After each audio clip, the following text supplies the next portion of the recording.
Back to our channel. నేను మీ వేదాని. నేను ఈరోజు అయితే మీకోసము క్రిస్పీ అయిన దోశ ఎలా చేసుకోవాలో చూపిస్తాను ఫ్రెండ్స్. అయితే నేను ఎలా చేసుకున్నానో ఏమేమి వేసుకున్నానో కొన్ని క్వాంటిటీలో చెప్పేస్తాను.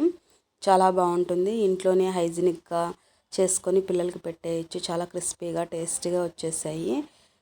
నేను రేషన్ బియ్యం తీసుకుంటానండి. రేషన్ బియ్యము 5 గంటలు బాగా నానపెట్టుకున్న తర్వాత ఆరపెట్టుకొని ఇంట్లో 1 గంట పాటు పిండి మరకు ఇచ్చేసుకుంటాను.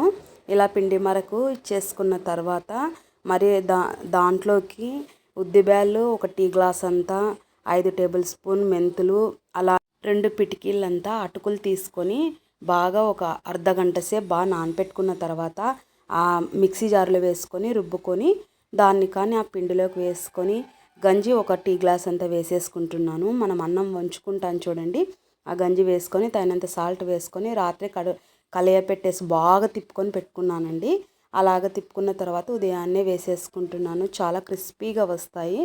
నేను ఎప్పుడు చేసినా దోశ అయితే దోశ బ్యాటర్ లాగే ప్రిపేర్ చేసుకుంటాను. మరి మీరు ఎలా చేసుకుంటారు? కొద్దిమంది మిక్సీ జార్లో కానీ వేస్తారు. అయితే అంత రుచిగా రావండి. ఇలాగ పిండి మరకు పట్టుకొని పొడి పిండి వేసుకొని ఇలా కలుపుకుంటే చాలా బాగుంటాయి. చాలా క్రిస్పీగా వస్తాయి.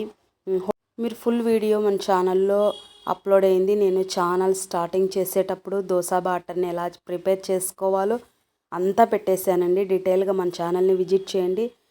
అనంతపూర్ కారం దోశ ఎలా చేసుకోవాలా అని థంబ్నెయిల్ పెట్టాను. హ్యాపీగా మన ఛానల్ని విజిట్ చేస్తే ఖచ్చితంగా చూసేస్తారు.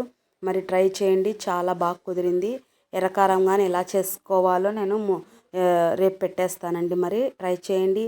ఎలా వచ్చింది కమెంట్ చేయండి. సబ్స్క్రైబ్ చేయండి.